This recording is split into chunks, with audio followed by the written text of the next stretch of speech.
All right, guys, welcome to another edition of the Workbench. We're here with Tyler from Utah Stump Pros. The Workbench is a resource rich podcast and newsletter talking with home service entrepreneurs and folks around the industry. Really excited to dive into Tyler's story here.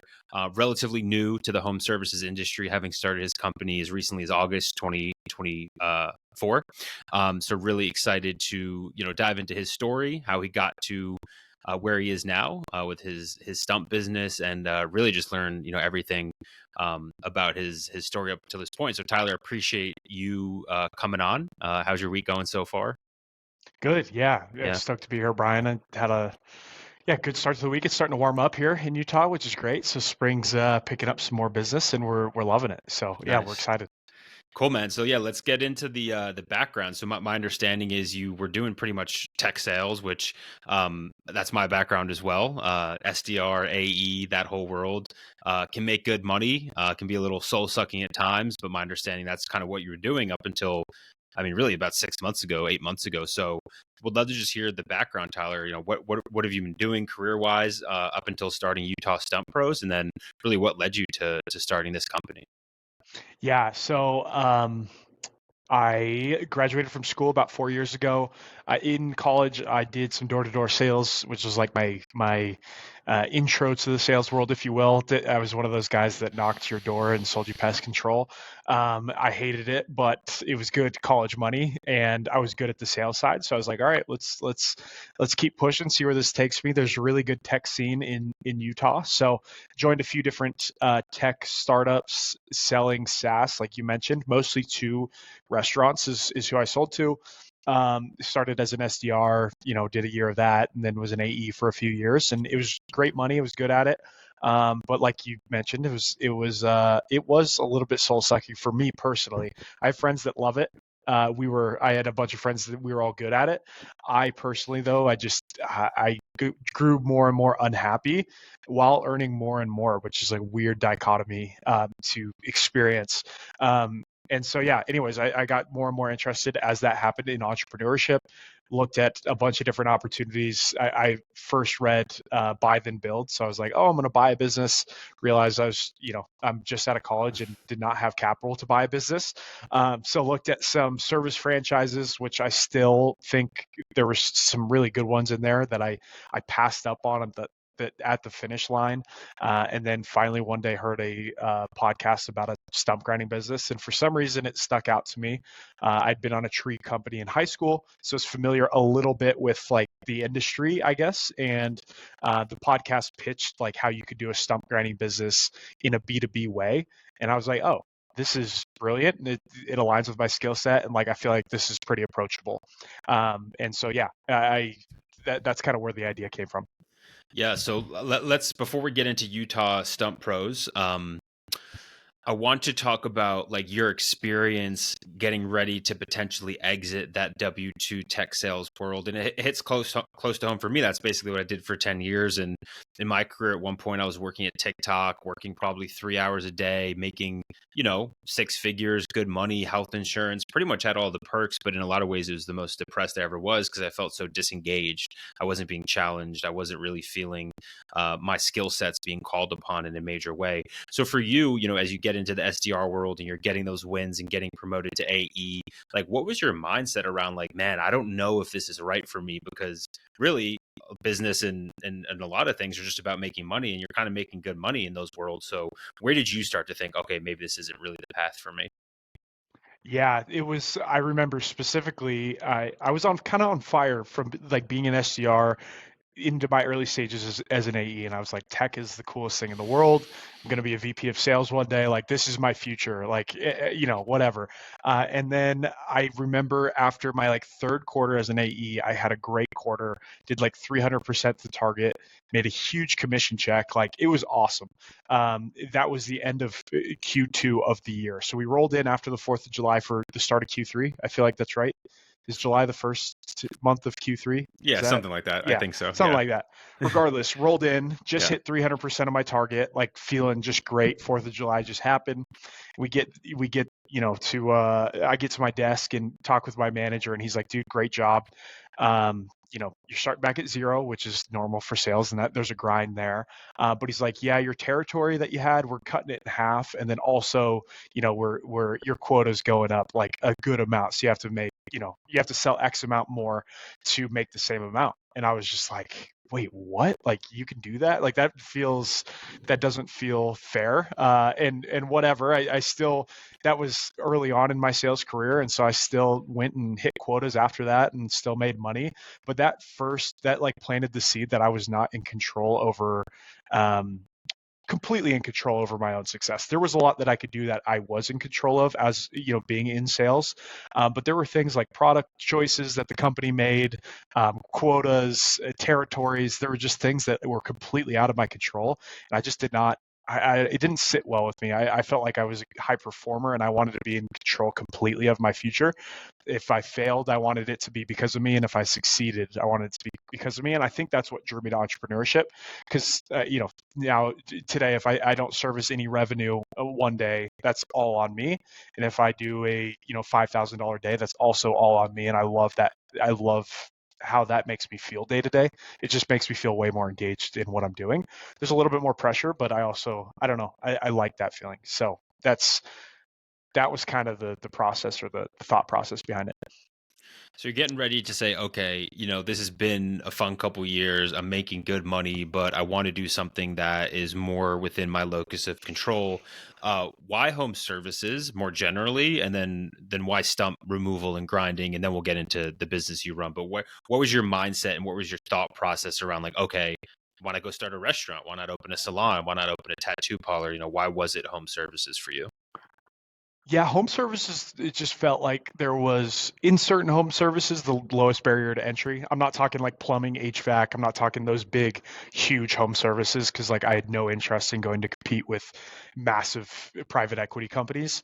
But in the lower, services of home services, it just felt like you're competing with other contractors, and it felt like you could get in the door pretty fast. And when I started, I guess I don't really know why stump grinding stuck out to me specifically. I think it was because it had, I was familiar a little bit with it. I think maybe, but yeah, I'm not sure why that specifically, but it also felt like something I meant for this to be a side hustle. So it felt like something that I could side hustle with and kind of get my foot in the door of making my own dollar, before I ever went out on my own.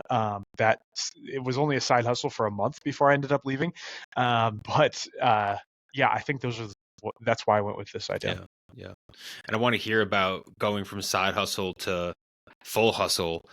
Before we do that, what is Utah Stump Pros? Yeah, so technically, and forgive me, the URL is Utah Stump Pros. It's Okay. Grindtime Stump Grinding. Okay, my mistake. Regardless, it's the same thing. You see Yeah. utahstumppros.com on the side of my truck, and Yeah. Grindtime Stump Grinding, because Grindtime Understood. Stump Grinding URL was taken. So, Okay. but yeah. No, Utah so Stump yeah, Pros isn't a bad name. no, it's not bad, and I actually like the URL for it. Yeah. But yeah, you asked what the service is. Yeah. So yeah, what is, for Yeah. those that don't know, I've never had a stump issue or had Yes. needed a stump removed. So yeah, what do you guys do? Totally. So, what we do, we use this huge machine. It looks like a 10-foot tractor, with a wheel at the front, has a spinning kind of blade. And really, what all we do is we take out stumps and roots from yards. And so, most of the time, tree companies, um, there's different levels of tree companies. The small to medium sized tree companies don't usually do stump grinding in house because the machine's super expensive. And with their capital, they're buying trailers, trucks, chippers, all the things that go with running a tree company. And they just don't have capital for a stump grinder. So what I do specifically is I remove stumps and roots for tree companies as a sub, both on residential and commercial projects. So they'll handle all the tree removal. They know my pricing for the stump and the roots. I come in after them, remove the stump, and yeah, we're good to go. So like most of my work, about 90%, is as a sub for other companies here in Utah. What's a sub? Subcontractor, sorry. Okay. Yeah. Subcontractor for, yep. Okay. Now, this reminds me a lot of Kent at Swift Demo, who we talked to here on the Workbench. That episode may or not be may be out or not sure yet, depending on when you're reading or listening to this. And same thing for him. A lot of his revenue was more B2B in a sense, right? His job and his sales motion was getting in contact with, general contractors opposed to Johnny homeowner who needs the stump removed. So equipment sounds like a very important piece of this, right? Like opposed to a cleaning company or maybe a painting company where you do need some equipment, but you can kind of get it at a big box store. It sounds like you need some pretty serious machinery to do these jobs. So how'd you even learn about what machines you need, learning to operate them? Do you need a license? Talk to us about the equipment side of this business. Yeah, so the main piece of equipment you need you need a truck and a trailer to haul the piece of equipment around, is a stump grinder. There are levels to stump grinders. There's smaller ones that will be like 20 to 30 grand. The mid size is kind of where I'm at. It's like 40 to 60 grand. And then there's bigger machines past that. These are, like you said, they're kind of big commercial machinery. You get them from dealerships that specialize in like tree products. So a lot of the dealerships that sell chippers, like when someone removes a tree and chips it up, they'll sell stump grinders as well. How I learned about it when I first started. So yeah, I heard about the stump grinding idea, joined a few Facebook groups that had like people that do this, which helped a lot. Started asking questions there. Found a few guys that create YouTube videos doing it. They have like 1,000 followers each. Then I DM'd those guys, cold emailed owners of stump grinding companies in other states, and just like started badgering people. Paid $50 for people to hop on the phone with me, asking them questions. That's kind of how I learned like the real basics. There's no licensing needed, which is really nice. And the really only thing that you need to do to mitigate your risk is just get your gas lines, electric lines, water lines all marked by the city before you do your grinding. That's really the only thing that you could really mess up, is not doing that and then hitting like a gas line. Outside of that, it was a lot of just trial and error in running the machine, looking at a few YouTube videos.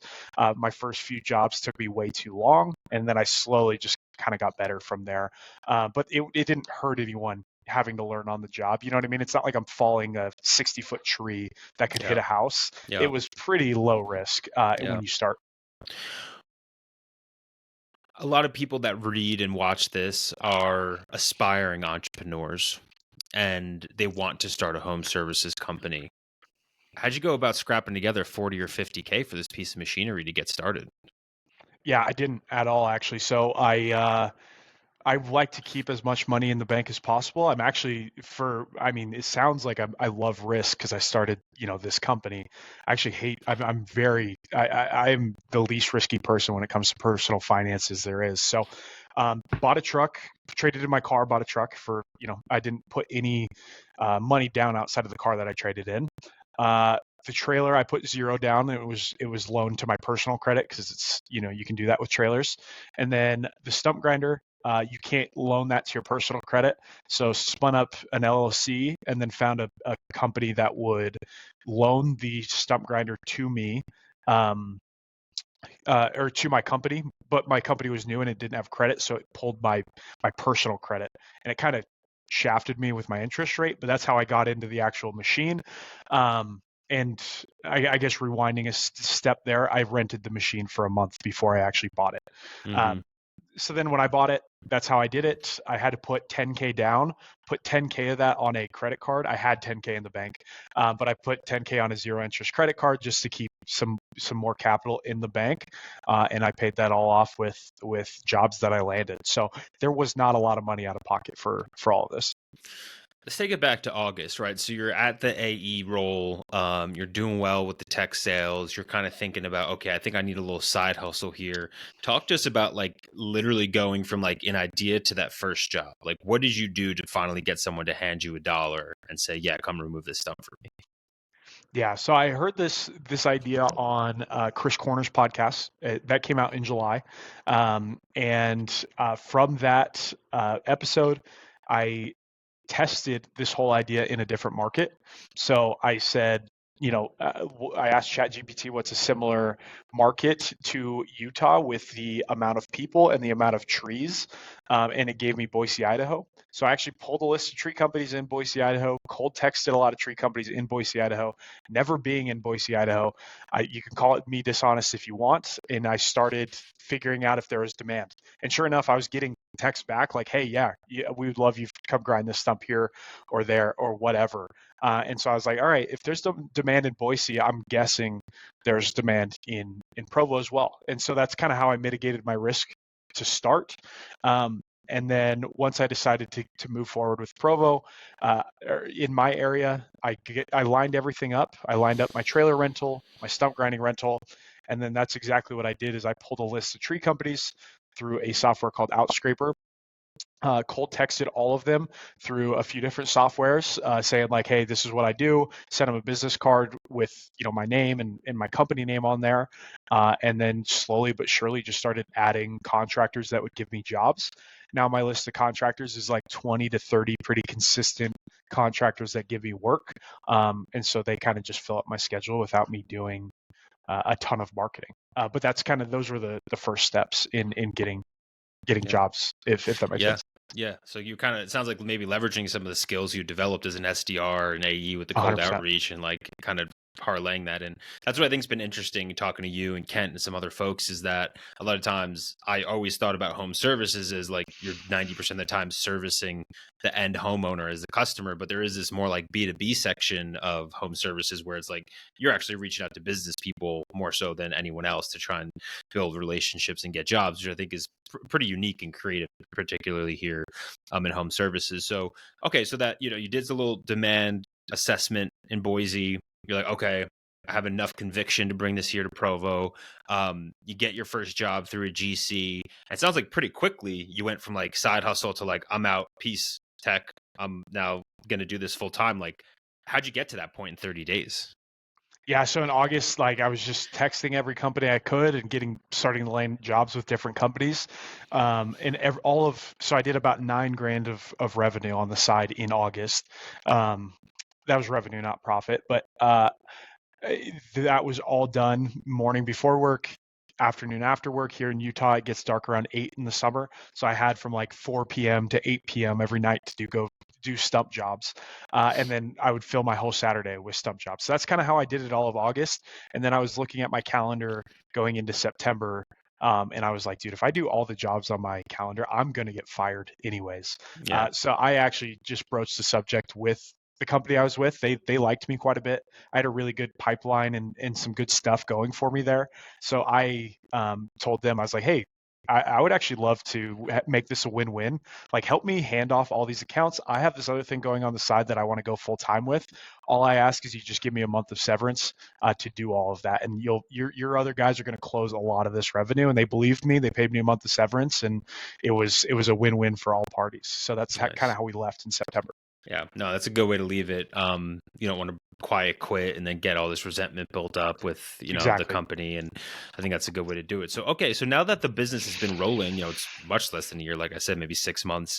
Talk to us about like the formation or like the team structure, right? Like, is it just you and the stump removal machinery? Do you have people on your team? Talk to us a little bit about like how you're delivering and fulfilling on your services now in March. Yeah, so it's all me currently. I knew in August that winter was coming here in Utah, and I knew things were going to slow down. I was right. They didn't go to zero, which was awesome. I actually paid my personal bills and my business bills through the revenue all winter, which was a plus that I didn't see coming. But I didn't hire anyone because I knew that I would have to let them go in the winter. I was only out a few days a week, just didn't have enough revenue for there to be an employee. Now going into the spring, I do think I'm going to hire someone soon. I don't know whether I'll hire them on the back end to do some of the scheduling and billing for me, and keep me out in the field, because I feel like currently I could do a lot out in the field, meeting new companies, new landscaping companies, tree companies while I'm doing the work. So I'm trying to figure out where my first hire is going to be, but currently I just deliver all of it. So I get a text about a job, I put it in my Google Sheet. That Google Sheet connects to my Google Calendar, boom, boom, boom, and then I either pick up a check, Venmo, Cash, whatever after, and I have this all logged in just a Google Sheet. I don't even Yeah. have a CRM yet, so Keeping it's it all simple. just me. So Yeah.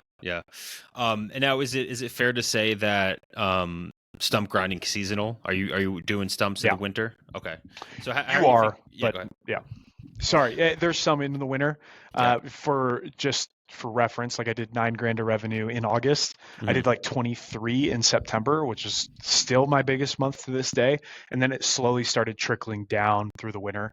I think in December I did like 5 grand, January 6 grand, and then last month back up to 15. So you could kind of feel it dip slowly, and then now it's coming back up into spring. So what's your how are you thinking about seasonality, right? Like if that's the case and we maybe want to grow this a little bit bigger, what's your plan there? Just kind of accept the low months? Are you thinking about maybe filling in the gaps with other services? Seasonality is definitely a hot topic in home services, so I'm curious how you're approaching that. Yeah, I've played with the idea next year of doing snow removal, Christmas lights, one of those two that are very seasonal in the reverse way. There seems to be some legs there, but I'm also playing with the idea of just keeping it as a seasonal business and adding, a service or two in the summer to be able to maximize spring, summer, fall here, and just use winter as like a nice way to work on the businesses and kind of ramp a few things down. The answer, long story short, I'm 6 months in, so I have no Yeah, idea. I need to yeah. figure out how good the summer can actually be before I make really solid plans. But I have thought a lot about adding some sort of reverse seasonal service next year, but we'll see on that. And I think a lot of people and a lot of people I've talked to for the workbench and have met are in a position you were in last summer, which is I feel like I have a little bit of golden handcuffs. I'm making six figures. I'm working 40, 50 hours a week. I'm not killing myself. I got good benefits and things are just kind of okay. And there's this high low theory, right? It's like kind of the worst thing could be for things to be just okay. If things are really shitty, it's going to give you activation energy to go change things. And then if things are really good, you're probably not going to change them. So kind of the worst thing could be right in the middle there. So someone sitting there making 150K a year, AE, Series C SaaS company, and just, man, I'm not engaged. I want to make a change.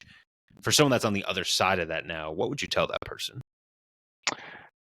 Yeah, I would say if it's what you want to do, if you want to get into it because you want an easier life, I wouldn't do it like that. But if you want to feel more fulfilled, like I think that's a great reason to make this jump. Now, I will say the bar to replacing your income, if you're willing to get your hands dirty and be out in the field, like doing this stuff, being an owner operator, if you will, and actually being, with you delivering the service or you're with your team delivering the service, the bar there to actually replace your income is not that high. It's not as high as you think it is because you're taxed a lot differently with the dollars that come through your business than you are on a higher earning W-2. It's just a whole different thing. So that's the first thing that I'll say is I think you can actually replace that income a lot faster than you think if you're willing to work super hard and work with your hands and do those things. Now, if you're not willing to do that and you just want like, oh, I want it to be easier than tech, like I don't have any advice for you. But I will say the days that I've spent like 10 to 12 hours in the field, super tired, wood chips and dirt just everywhere. Like I come home super pumped on how the day went, and I'm like super excited to go again the next day. So that's the biggest difference is I work a lot harder than I did in tech, but I'm also like 5 times more fulfilled. So it just allows me to, that flywheel keeps spinning, keep working hard, keep being fulfilled, and it just keeps going over and over again. So that's what I would say is the argument for doing this is it's harder but more fulfilling all at the same time. Where in tech it feels like it's easier and less fulfilling, Yeah, but like there's some good earning potential. So yeah, I'm not an expert, but that's kind of how I yeah, felt as I've gone through. yeah. What's the? Yeah, I know it's early, right? 6 months in.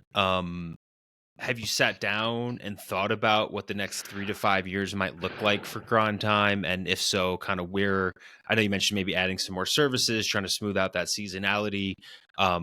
What, if any, thought have you given to kind of how you want to grow this over the next, year, 2, 3, 5 years? Yeah, the first thing that I need to know is just how big the potential is because I cannot tell you. I don't know how big the potential is in my area for like a stump grinding only company. So I need to figure that out. Hopefully this summer we'll be able to start putting some real numbers like to the idea of like what's possible. My If you had to ask me now, I think I will start moving up market to bigger services. So what I like as a business model, I really like having expensive machinery, less human capital, higher like capex of machinery in a service, and that's what stump grinding really is. Like one guy can run a truck trailer and stump grinder. The stump grinder is just expensive. There's a few other services that I really like that match that. If you move up into like some land clearing and fire mitigation, like on a big level, there's hydro seeding that I think is super interesting. There's a few things there that I could see either adding or just jumping to completely. I'm not married to stump grinding forever. It's got me out of my W-2, and it's a really good opportunity. But once I know exactly what that opportunity is, that will dictate where I go next with it. Do I keep it forever and have it run on the side while I go pursue other things, or do I stay just grinding stumps forever? If there's good money in it, I don't have an ego. So above that, you know what I mean? I'll just stay doing that forever. That's fine. We'll see. Yeah. Austin at Bear Claw Land Services was one of like the first people we talked to here on the Workbench, and I know he's had a lot of success with the land clearing and kind of that business model there. So definitely sounds like there's a lot of opportunity. Cool, Tyler. Anything else we didn't cover here that you think might be helpful or that you want to share with the audience about your journey in business so far? No, my biggest thing that I try to tell people is if you actually want to do it, like just make it happen in some way, shape, or form. But I always like to put myself in the seat of the listener, because I did not start with like my first business idea. I did not execute on it, and I did not leave my W-2 from. A lot of times, because you don't execute on your first idea or you get cold feet, you think like, oh, I'm just not as good as this guy that I heard on a podcast, or like I'm not as actionable as that person. Like I had probably 20 ideas that I got cold feet on at the final moments right before I started, actually buying the machinery and doing something. And that all led to me actually doing this one idea and getting out of my W-2. So I'm grateful for all those ideas and the cold feet, and some of them might have just not been the right fit for me, and that's why in the gut it just didn't feel right. So like you'll find your idea, but when you do, you just have to be willing to pull the trigger and execute, and it's not that complicated after. Like if you're used to selling a SaaS product to a complicated industry, I can promise you like the sales cycle in something that there is like a subcontractor relationship, it's about as simple as it gets. It's a few texts, a few emails, and you're building relationships pretty fast. So it's not insurmountable, and you can do it if you want to do it. And yeah, I would just recommend, if you feel like you want to do something, just pull the trigger and do it. Like there's not a lot of downside as long as you're smart with the risks you're taking. Love it. Tyler, where can people find you? Twitter, Instagram, Facebook, TikTok? Yeah. What's the website? What's your personal handles? Where are you posting? If people are listening and want to follow you, where should they check you out? Yeah, currently content-wise, you can find me at Stump Guy Ty on Twitter. That's where I post like you'll just see me posting random stuff I'm doing day to day, money I'm making from jobs, time lapses of stump grinding, like just random stuff. I post some of that on LinkedIn as well, Tyler Mumford on LinkedIn. And then if you're interested in starting a stump grinding business and you do not live in Utah, feel free to DM me. I do have a playbook that about 30 or so people have bought, and I've had 5 or so people actually buy stump grinders and land jobs from the playbook. It's like 85 pages. It's pretty full of information, and it saves my time, so I don't have to hop on a million calls with everyone to talk about the basics of stump grinding. So if you're interested in that, DM me. I'll ask where you live. If you don't live in Utah, feel free to have it. If you live in Utah, I'll tell you to kick rocks, and in a polite way. So yeah, feel free to follow me, connect with me, and would love to talk to anyone about it. All right, Tyler, appreciate you, man. Thank you for coming on, and hope you have a great rest of your week. Yeah, thanks for the time, Brian. Appreciate it.